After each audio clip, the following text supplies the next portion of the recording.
Hello and welcome to B-filmpodden. My name is Eivind Bjørnevåg Helgeland, and as always, beside me is Eivind Foldy Grutle. Hello. Well, this will be our very first English-speaking episode because of our very special guest today, Beril Koroglu. Welcome. Thank you so much. Yeah. I think it's really nice to be here, and I'm so happy to meet with you guys, like another B-movie freaks like me in Oslo. So Absolutely. Yeah, we wanted to do this a long time, and finally we got there. Finally, we're here. Beril, you are a busy girl these times. yes, besides of all the movie madness, I'm chef as a full time. Yeah. Also, in Oslo, with a small group of people, we are organizing Revenart International Film Festival, which is horror, science fiction, and fantastic film-oriented only genre festival of Oslo, happening in Oslo Cinemateket. This year, going to be 7th edition of the festival. So we can easily call that it started to turn into a tradition. Yeah, so it's been 7 years. Yeah, this year is going to be 7th year of the festival. Yeah. And how long have you been active in? 2 years. 2 years. Okay. Actually, last year I meet with these people for giving seminar in a festival. Yeah. Because I used to publish horror movie magazine back in Istanbul. Yeah. Also in a university, my thesis was about food representation in horror movies. Sure. So when I met with these people, it's a great idea. Do you want to talk about any movie towards the food? And I said, yes, I want to screen this stuff. And I want to talk about industrial food representation in horror movies. Yeah. So when I go to meeting, I probably talk too much. And and they say, yes, do you want to join us? Sure. We are just a bunch of people. We are actually a bunch of people. So that's like a perfect combination of your favorite things, B-movies and food. Yes, yeah, that's what I did. Also, when I was publishing the magazine, my articles were about food in horror movies. Yeah. Do you have a favorite horror movie featuring food in any way? Is it The Stuff or? Yeah, the stuff was like super interesting for me because you can easily deduct how industrial foods turning into you actually craving zombies because you want to eat those more. Then you are getting addicted, and the movie is all about that. They're finding liquid something from the earth. Sure. Yeah, we usually ask every guest this. Have you had any movie experiences lately? Movie experiences. Sure. Any movies you've seen lately? Yeah, actually nowadays we started to do really, really bad marathon, watching all Star Wars, but all the TV series, cartoons in a chronological order. Yeah, like the Christmas special and stuff like that. Everything. So that's quite a going on marathon. But besides of that, for the Raven Hearts, we are getting submissions from all over the world. Yeah. So last year, from November till April, I watched like 180 short movies. Yeah. We have like full-length movies we need to decide. So it's been a quite marathon. And some of the countries have the quality of the fantastic and horror cinema was so easily detected, like a Belgium. Yeah. It really surprised me this year. Sure. Okay. But you get movies from all over the world? Yes, we are opening the submissions. So directors or producers like uploading their movie with very small submission fee. Yeah. So, and we are categorizing them. We already have a fantastic animation also, like as a genre festival. Sure. We have those categories too. Also student movies, which impressively a lot of good stuff we got this year as a student movie. Yeah. So, like from Mexico, we got some horror movies from Saudi Arabia. France, as a fantastic cinema, is going wild right now. Sure. So, like, I can't say one thing, but from November till April, all my life was basically movies. Yeah. So you have to watch through a lot of stuff. Do you think it's difficult when we're dealing with B movies? because there's a certain aspect of like the quality and the history of B movies. When you're judging them, is it like hard to find a balance between something that is like intentionally towards a B movie or just bad quality? I think those intentionally B movies started like after 90s. Yeah. Also, like it was so easy to produce movies to the TV, not necessarily on a cinema. Also, VHS was like change all our perspective to the quality in the movies. Yeah. But I'm not in the position of I'm not cinema professor. I'm Yeah, not watching movies with the super serious. Because cinema is for me is entertainment. Yeah. At the beginning, like yes, it could be a super art house movie. It could be full with a lot of this symbolism and everything, but that's not my aspect to the cinema. So B movies, no matter what, for me, is like entertaining, Sure. even as intentional or not. Yeah. It's I think it's a lot about the premise, especially when it's short movies. And if you win a lot by having a good premise, and it doesn't necessarily have to be the perfect product or No, also most short movies, the directors shooting them for a getting movie for making those movies full length sometimes. So it can like a startup project for them. So they have to deliver their ideas, they have to deliver their aesthetics, but quality, since they don't have money like in a big scale, of course there are a lot of good value production short movies too, but I'm talking about the genre wise. Yeah. Those people like actually delivering what the B movie audiences want to see. We love splatter, of course. we love crazy makeups, we love bizarre figures, bizarre characters turning into villain. Sure. Well, Evan, have you seen anything lately? I've been quite busy lately, so I haven't had a lot of time to watch movies. But You're preparing for the big day. I finally got to see Alex Garland's Men. Yeah. I wanted to see it. That's the only Alex Garland film I haven't seen, so finally got to see it, and I loved it. Really good I one. thought- Yes. Yeah. I really like it. So and now I'm quite really something. looking forward to Warfare, which came out last week, I think. Oh my God, I haven't even. I felt like Civil War just happened. Yeah. So he was like talking about wanting to retire or something. It's always like that. I'm too old for this shit. And Yeah. And Another then you one. just make 5 more movies. But I love that he took a lot of chances with the movie. I think it's maybe his most bold movie in a way. It's not perfect, but I think I just admire the chances he took, and maybe an intentional comedy, I think. But I really... some parts of like the special effects and the little boy. What about you, Evan? Have you watched any movies lately? I watched Nomadland. Yeah. From 2020 with Frances McDormand. I liked parts of it, but I understand like the criticism it has received regarding like the romanticization of living as not having a home and poverty. At least like it's written from like a white middle-aged woman's perspective.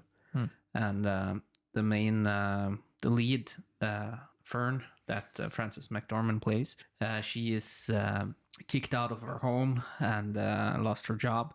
She chooses to live on the road instead of like getting help from her relatives and stuff. And it kind of come back to that she's always been wild and wanted to find something else and stuff like that. And that's fine. But in a way, it's stand where we're coming from with the criticism, because most people who are extremely poor doesn't really have that luxury of being like, I want the freedom of the streets. Self-realization of being out on the road. Yeah. That's a bourgeois crisis. Yeah. Like, Yeah. it's not a working class story in that case. No, not really. And I also saw Internal Affairs. Yeah. Yeah. From 2002. So it's like the Hong Kong original version, which Martin Scorsese made his remake Departed from. Yeah. Kind of strange watching it because it's the story beats are about exactly the same. Yeah, I've only watched Departed, so Yeah, I would recommend it. So we can call this a totally adaptation or remake. They're very similar in a lot of ways. Well, it's really cool cinematography and how it's cut and beautiful shot. And it's like from 2002, but it looks amazing still. Of course, Tony Leung he is like the legendary Hong Kong Chinese actor. Does an amazing job as always. But in the movie, there's some music choices which are super bizarre. Okay. It's really intense action movie, and there's like a romance scene. Yeah. And they just put on some super cheesy Chinese love song, and it suddenly just seems like a parody or something. Yeah. But maybe that's like a cultural thing or something. But and I would also say the movie we were talking about today also has an eclectic mix of music, I think. Absolutely. Would you like to announce the movie we're watching? Today we have watched Homoti. From 1987. E.T.'yi tanıyor musun sen? Tanımaz mıyım? Arkadaşımdır kendisi. E.T. denilen o filmdeki değil mi? Ha, o işte. Sizi onunla konuşturayım mı?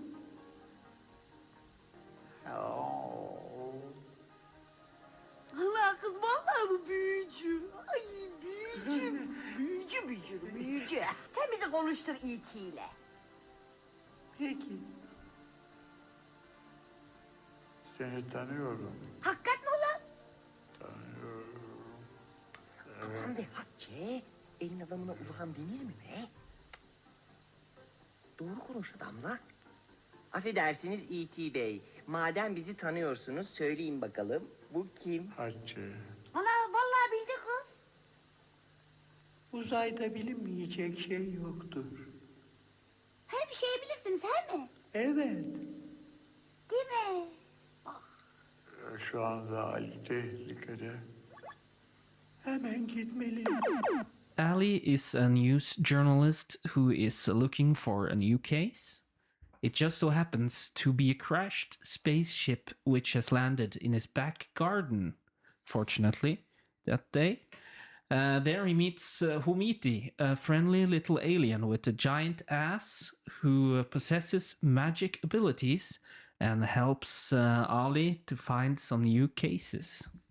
Well, there's the plot line. Yeah, it's actually a really crazy movie. It sounds like a E.T. ripoff. But this movie is 1987. Because actually in Turkey, there's another E.T. ripoff, 1984, called 83 Body. Yeah. So like people like, I can say the reason, they're shooting this movie, only actors and producers watching. This movie never able to find chance to screen in theaters. Yeah. So like after several years of when they shoot, because there's like it's a so bad movie.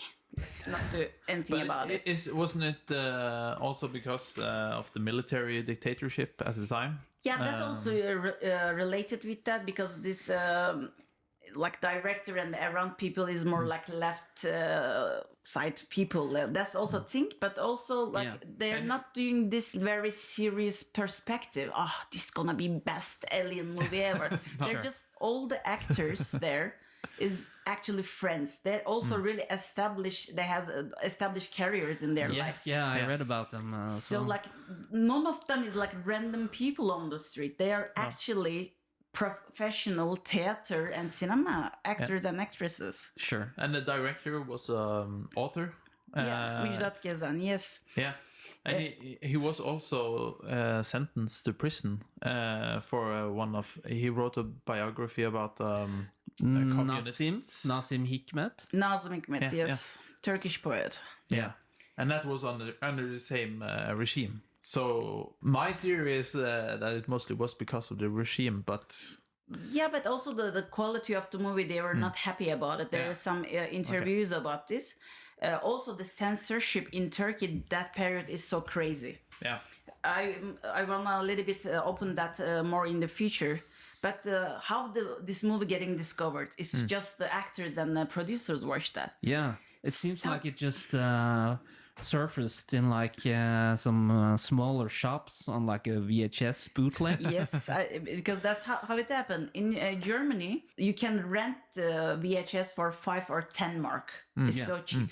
And there's a crazy market demand. And like late 70s, there are a lot of Turkish worker immigrations happening in Germany.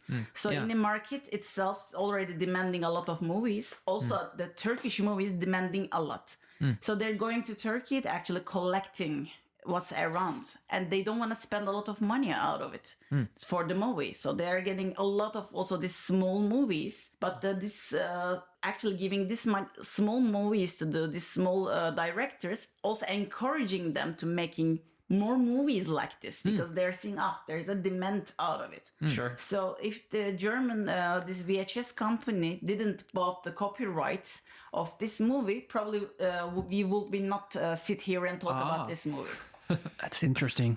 And this is like, this is our third Turksploitation movie on this podcast. And it's like we should have had you on as a guest way earlier, because we have a lot of questions. We can do one special maybe episode about surgery of Turksploitation. Yeah. What is this madness about? Because our first one was, of course, Avon's Choice, when we watched The Man Who Saved the World, Yes. the famous Star Wars, Turkish Star Wars, as it's known. And we were baffled by like the amount of Turkish rip-off movies that existed. And of course the genre itself with Turksploitation. Yeah, it's like now we calling Turksploitation, but that back in the days they called those movies Yeşilçam Cinema. Yeşilçam is a street name in Istanbul, which hosting a lot of small theaters and taverns. Is a very like entertaining area. Sure. But very small cinemas, which they're screening 3-4 movies a day, and movies changing weekly. Sure. So can you imagine the demand of from just one neighborhood and all the directors hanging out there? That's what that period cinema called Yeşilçam cinema. Okay. That's like Turkey. B movies at its core. You know, just fast production and low cost to meet the demand. Is this something that's still happening in Turkey? No, unfortunately, all those a lot of small cinemas closed. Yeah. And turned into monopolies. Like and they're stuck in the malls with owned by big companies. Sure. Yeah. But we still have some. And Yeşilçam Sineması, actually Theater of Yeşilçam, still exists. They renovated and opened several years ago. Yeah. We organized with the magazine, we did a lot of screening and interviews. Cool. And we actually able to get know some people from the Men Who Saved the World, the team. I able to talk with them. I'm jealous. Yeah, because we were actually talking about that. Because when, although they usually are quite hilarious, these Turkish B movies, they're quite hard to find any information about. Yeah. So with the last one we did, Karate Girl, we were like, okay, the only way we could have gotten any more information was to like If you know fly somebody down, from the movie fly or down something. to Turkey and try to interview some of the people who were still alive. Yes, there is no English translation, but Giovanni Scagnamelio, which is an Italian cinema researcher who lived in Istanbul many years, made the fantastic Turkish cinema and fantastic Turkish erotic cinema books. So someone have to actually step out and translate these books because they're so valuable. Original movie posters inside. Which, if you didn't go to those cinemas, which movies are changing weekly, and if they didn't able to find a chance to be selling to the TV in the future or turning to VHS, those movies are like getting forgotten. Yeah. So actually, there are some database but someone have to work on it. So it's written in Italian? No, it's in Turkish. In Turkish. He lived in Turkey and researched about the Turkish B movies. He called Turkish fantastic cinema. Yeah. Because he's not choosing the B movie thing because he said like Turks are living the life fantastic. All the movies are fantastic. Yeah. He was a big fan. But he spent all his life in Istanbul. He had own store selling books and records and it's really good. Maybe next time I can bring you and at least you can check the titles and photos. Yeah, that would be really cool. Yeah. But back to this strange little movie. I did a very short synopsis there, but basically we're following Ali, who is the main character. Which also Müjdat Gezen is the director and writer is actually also the actor. Yeah, and the main character. Main character, of course. He is working at a news station and his boss is not very happy with him. And that is apparently a real newspaper, I think. Yeah. It's a tabloid paper in Turkey. It's a milliyet. Yeah, that was maybe first, when we notice like the very strange choices in this movie. I think we noticed it like by the title. Yeah, sure, of course. And it started, the version we saw started with Jesus Christ Superstar music in the background. Yeah. And like computer graphics. That's actually original. That's the original. Okay, yeah. Yeah. The usual style of just shamelessly stealing movie music from other or footage. Because during those, I have to go back to that. Yeşilçam cinema, this period, all those visuals and musics were not obligatory on copyright. Yeah. Like from outside of the Turkey, if you didn't register your piece of work in Turkey as a copyright, it's public domain. So there's a little bit gap there actually. So what they are doing, not technically stealing, these are considered as a public domain. Like the man who saved the world, using the Star Wars scenes is actually back in those days is not like any criminal act. Like they are not doing anything they shouldn't supposed to do. They are choosing the way they're getting this music and visuals from all over the place because you have to deliver the movie to the theaters weekly, which is like a crazy circulation in the system. Sure. Also, there is some tax regulations. So in a cinema, 60%, and at the end of the year, you can show 60% of your revenue as a outcome. Okay. So at the end of the year, for just making outcome, they're making like fast movies. Yeah. Like whatever they can find. Like yes, from the theater they're collecting, and this Yeşilçam Street, they're saying that we are looking for 20 years old, good-looking girl in this kind of movie. Who's interested in this much money? Sure. Yeah. Well, it's like I was saying. We noticed because he was talking about he was getting yelled at by his boss for not getting any good scoops. Scoops, yeah. Yeah, and he was like talking about some news stories, and we just switched over to I think it was supposed to be like his vision of a news story or something. Yeah, and it was about a whale A whale or something. Yeah. I got really sorry for you guys because you don't know Turkish. Like they couldn't even translate the subtitles. Yeah. But believe me, in Turkish also doesn't make sense what they're talking about. That's So good even to the know. translation, it was like, oh, Yeah. it's even more mess. Yeah. And we get after this scene, we get introduced to what I later discovered was Ali's mother, Hatche. I thought it was his maid. No, she is not the mother. She's not the mother? I think a maid housekeeper. Okay, yeah. I think I read somewhere that it was his mother, but I guess No, they actually in the same age with Müjdat Gezen, and that actress is same age. yeah, I noticed that. We can say that in this movie, even though it's about like an alien from outer space, a lot of the action takes place just in Ali's apartment. Yes, because So when we first get introduced to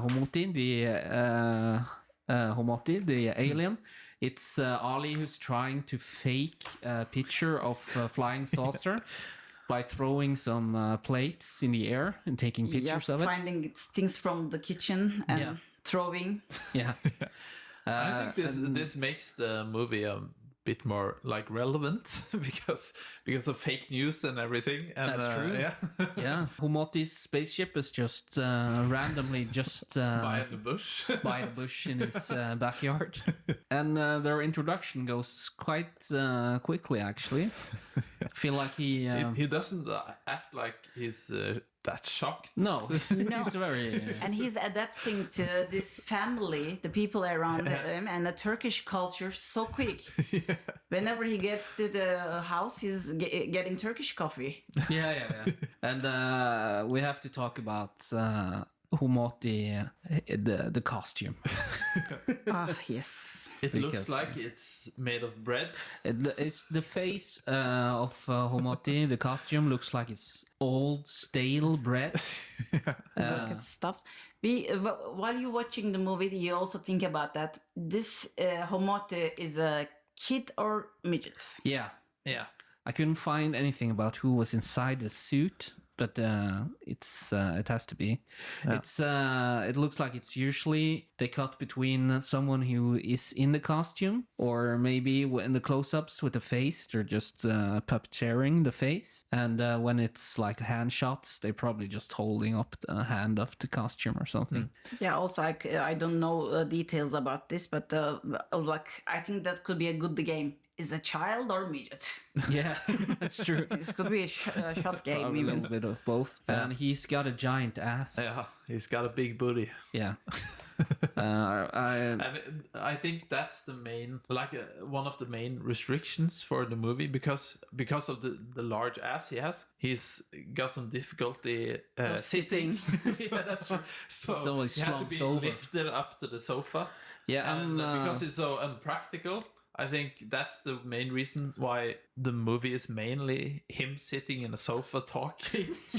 just for practicality. Sitting off the edge of the, and since the probably is the costume is wearing from down, Yeah. and it's like a tight wearing down, so they have to cover the legs. That's why he's sitting all the time with the blanket. Yeah, it's almost like he's because the seam in the costume, it's almost like he's wearing like a skin fleshy dress Yeah. that's like over the legs. But I have a good fact about the actual costume because the person who's designing the costume is Saim Bugay. He's very good He's a sculptor? sculpturist and puppets. Yeah, Puppet master. I watched some of his stuff. Yes, and is actually really well established artist. Like I went one of his exhibition when he passed away. Is a crazy wood carvings and the puppets he's making. Yeah, But when you look to the Homoti, like how this conversation happened, how they designed this, like also probably they don't have any budgets, so they can't make some super crazy stuff. he made it in like 5 minutes from stuff he found in the dumpster.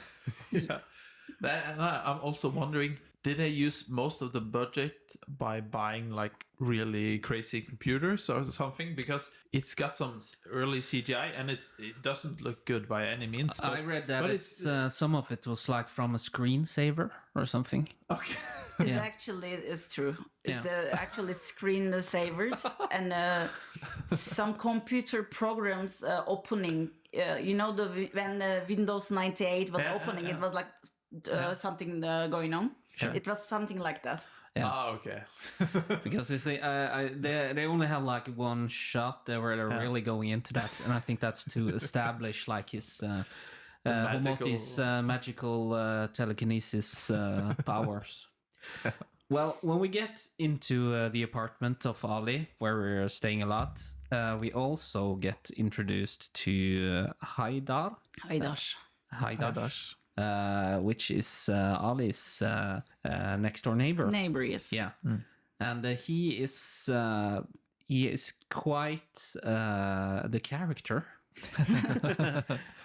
He's obviously queer person. Yeah. And this is like Turkey in 1986, 87. And I mean, he's stereotypical. But in a way, it's like somewhat it's not progressive for the time. I think. Yeah, I think so. Also, like putting such a character, and then we're gonna talk about the Homoti and as a planet. But such a character is very bold choice. Yeah. I think so. So they're actually this movie. That's why you can understand it's not for screening. Yeah. So they just make this movie for actually making a queer representations in the Turkey cinema, because still when we look to the Turkey now, still same-sex marriage is not legal. Sure. Pride Walk forbidden since 2017 in Istanbul. They're closing all the streets. People going on Pride Walk with while facing with police and a government force. Yeah. So like still Turkey is a quite I can say like homophobic country. And in a lot of ways, it has regressed the last years, I think. Yeah, it's moving the wrong direction. Yeah. And with this thematic theme with homosexuality in Homoti, of course, with the name Homoti and the planet where it's from, Homon. Yeah. And of course, the main plot twists in the end where Homoti falls in love with Ali, the main character. yes. Because Ali, of course, starts having a romance with Ayşegül. Ayşegül, yes. The new journalist at the paper is working, and Homoti gets very sad and jealous. Yeah. So And they cry some really fake tears. Yes, so we have a scene. you're starting to watching the movie. I'm gonna watch an alien movie, and it's turning into quite a romantic drama. Yeah. So like, what's nothing promising you as a like an alien movie? It's just there's a one stuffed guy in a costume Sitting on the couch. sitting on a couch, getting sad. Even like very long crying scenes. Sure. Close-ups, those scenes were my favorite actually. It was like Tears on the stale bread face. There's also like the plot device that Ali he discovers Homoti, and he wants to take pictures of him and make a news story out of him. Originally. Yeah. Or, But Homoti doesn't want this because he will be punished in his home planet if this happens. Because he comes from a really hard dictatorship where it's not allowed to love somebody, I think. and it's also, this is super interesting political point on, because Turkey itself in those years living under the dictatorship and a military coup and a lot of like restriction happening around. And when alien coming to your country for saving his life and telling I'm coming from dictatorship. It's almost like they live in the Turkey they want to live in, because they talk a lot. They have this long conversation in the sofa, of course, about Our main his location.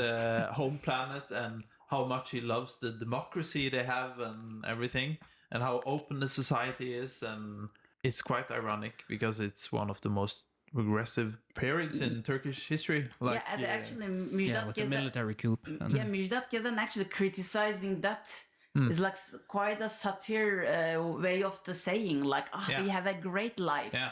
Since we have a great life, we have a lot of censorship, and the newspapers actually not able to delivering actual news, so they had to made up news.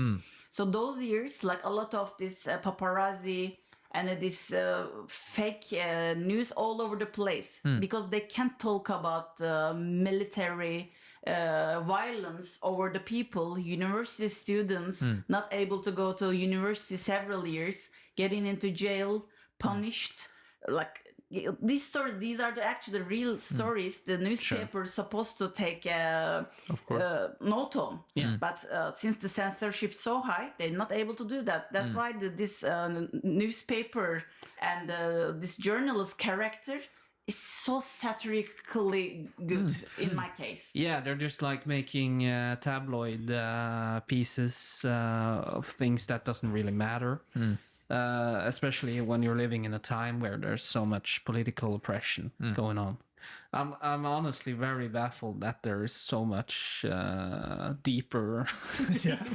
This silly movie about a gay alien has so much depth in a way. So if you look that way, yes. But if when you know about Turkish politics stories and the statement of the Müjdat Gezen, how he's positioning himself in that sense, so he's actually telling to the old military and government force, but to their face, very funny way, yes, we have a really good country, even aliens are jealousing us, look at Yeah.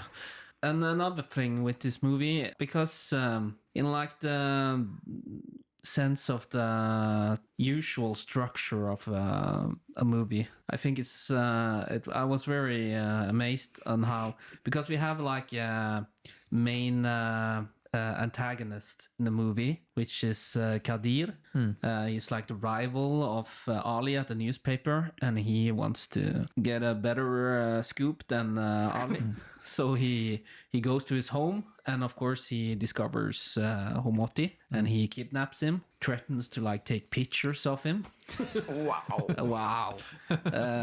Of course, Homoti uses his powers and gets back to Ali, and you would think like this would be the main climax of the movie. But that happens, and the movie just keeps going on. And more coffee scenes. Yeah, more coffee scenes. They're sitting in the apartment. It's starting to look like a sitcom, because you got that apartment set up, and people are coming in through the doors, and it goes on for a while. Of course, then you get like the plot twist with Homoti being jealous of Ali and his love interest, where like Homoti is he's putting on lipstick and stuff like that. Maybe the Ali can love him in that way if he puts the lipstick. Yeah, that's what he's hoping. And then of course we have the scene where he that's also a fourth wall break, where I think it's Haydar, the gay next door neighbor, who asks if he knows E.T. Because this is clearly like a parody or a ripoff of E.T. And he says, yes, he's a friend of mine. And he calls him up on like this crappy mirror stuff. Yeah, it's just a mirror. It's just a mirror. And they just hold up like a little E.T. toy. E.T. badly made toy. And he has like this long conversation with E.T. And that was was excited moment, another excited moment in the movie. Yeah, sure. But it's like you're just directly referencing the movie that you're ripping off. But in a way, I don't think it's ripping off E.T. I think it's in any way it's a different thing altogether. I was quite surprised that it didn't use like E.T. music or like it's not like because that's not their goal. They're not trying to Yeah. do E.T. ripoff, actually. Sure. No. Because just the character a little bit, maybe more stuff, but have a resemblance of the E.T. Yeah. Yeah. And story, yeah, it's like alien invader coming your back garden. That's there. But as that's not main goal of the movie. They're just actually, that's why they can freely using the E.T. as a figure. Yeah, he's a friend of mine. Yeah, it seems like they're just using like the familiarity with the E.T. franchise as a way to tell their own stories, their own messages. And again, there is no any copyright problem about mentioning E.T. openly. If it's like a parody clause, you can do whatever you want. Yeah, of course, Homoti, he runs away and everybody is looking for him. And eventually they all find him and they have to do a sad goodbye because it's time for Homoti to go home.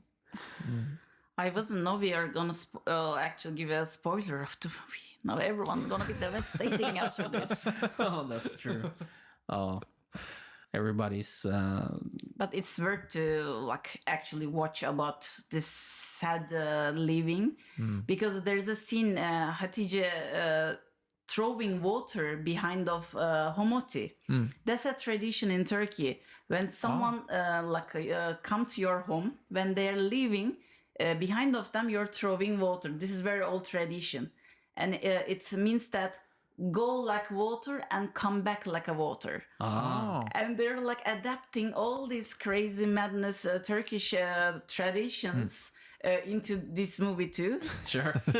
And Homoti doesn't look like surprised because he's getting adapted in a Turkish family vibe so quick. Absolutely. Gossiping, like a lot of Turkish movie coffee scenes we mentioned about, and the drama, like the way of the his approach to Ali is like so classic Turkish drama. Yeah. It's strange how much he... it's hard to understand how much he knows about and doesn't understand. Because there's like scenes where he talks about that he doesn't know what a lie is. No. But he clearly knows He what knows a lot about the dictatorships and very democracy, advanced stuff. But And carrying very technological mirror and and he's got a cute little suitcase with lights on.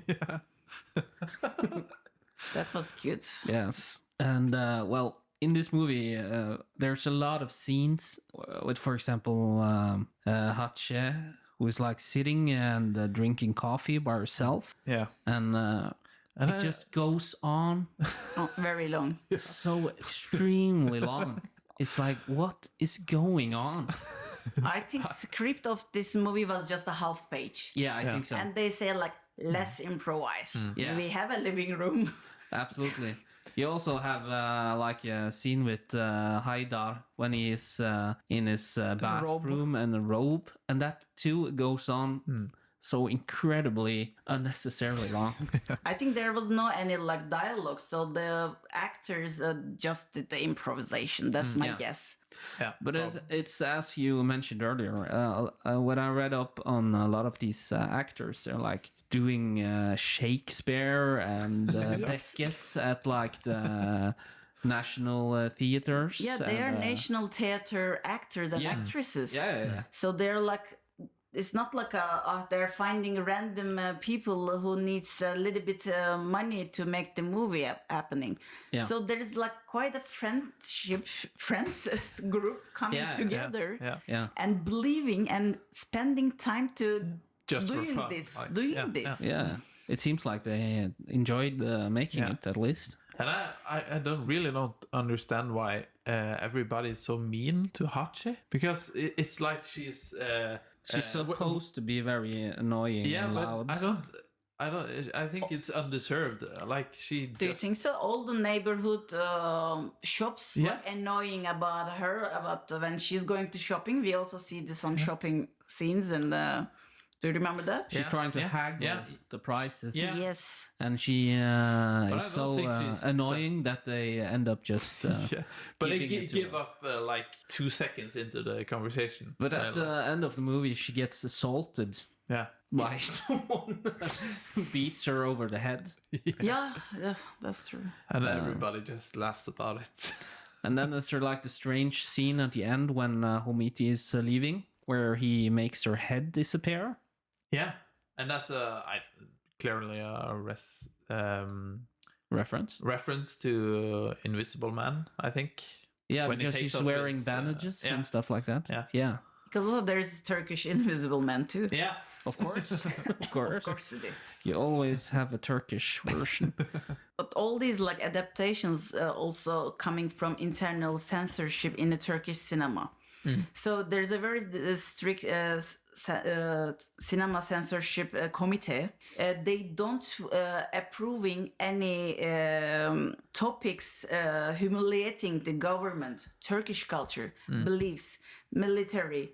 Also like nudity is kind of problem. But when you make those characters from outside of Turkey, so they're making a lot of this kind of Western vibe movies. There's a village villain.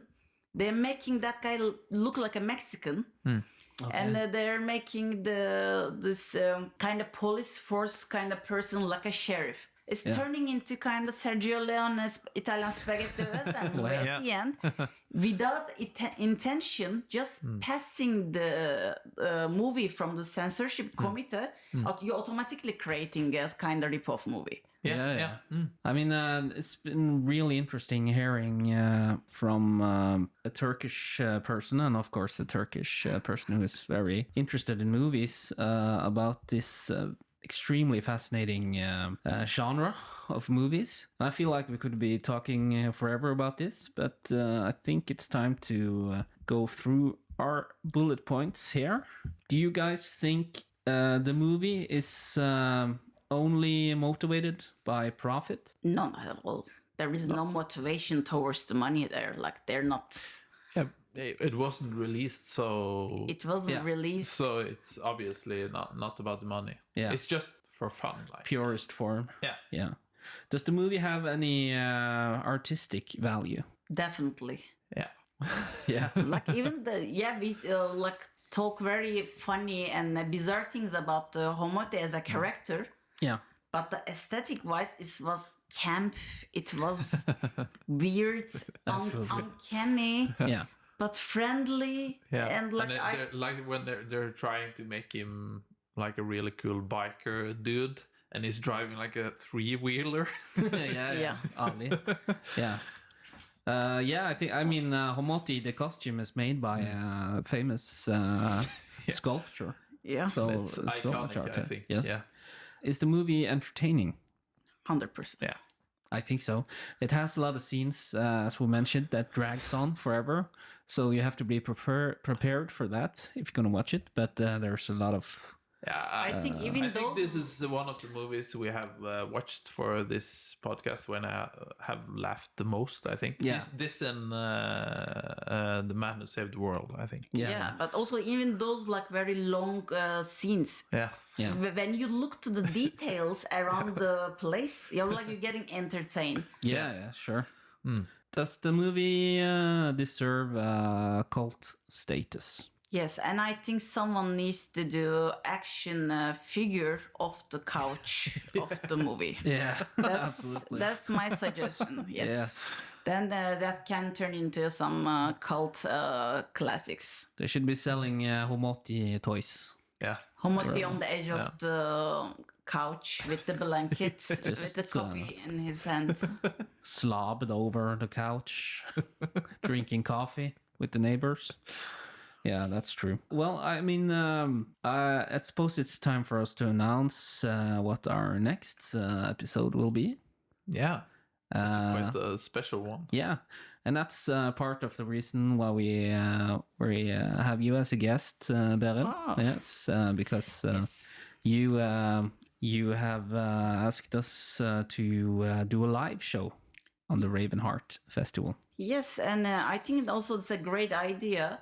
I really want you to guys come to the festival. Yeah. And before the festival, before the movies we're gonna choose you guys gonna talk about, it's gonna be live podcast in Oslo Cinematheque in the daytime. Yeah, we're really looking forward to that. Yeah, and Yes, a I bit think- nervous, I have to say, but we're really looking forward to it. It's gonna be same vibe, like also like surrounding with a lot of people who interested in these movies. So like if like could be some Q&A at the end, you can involve some other people, of course, if you are free to do. We didn't mention the dates though. It's from 11th to 15th of June. Yeah, that's true. At Cinematheque in Oslo, at the Ravenheart Festival. Of course, you can find the Ravenheart both on a website. Yes, we have our website. You can get a full festival pass through our website. But also each movies you can buy separate tickets through the Oslo Cinematheque website. Yeah. So if you don't feel like I am gonna go whole festival, you can buy individual tickets through their website too, and you can find us on Facebook, all the Instagram, social media accounts. Yeah. So there at the festival, you can see it's a broad collection of short movies, mostly. Yeah, we have a lot of short movies. We have featurette program, which we are doing some premieres of some movies. And we have old classics category, which is happening in the nighttime. So you can find chance to watch a very cute old classic from 35mm original copy. And some of the movies like uncut. And also in Norway, there's some censorship, and most of the people back in 70s, 80s didn't able to watch those movies uncut. So when last year we screened Total Recall uncut, which is a 3-nipple Of course. hooker I scene. love Total Recall. Arnold Schwarzenegger. Yes, and there is one old person said like, yes, we watched that movie in theaters back in the days. I couldn't see the 3-nipple hooker. Yeah, that's true. Censorship. Well, I want to thank you so much for being here, Beril. Yeah. And of course, we're looking so much forward to the Ravenheart Festival with our live show, which is happening there. You can find us on Instagram and Facebook and at B-filmpodden at gmail.com. So we'll see you there. Goodbye. Bye-bye. Thank you so much for hosting me again. Thank you for being here.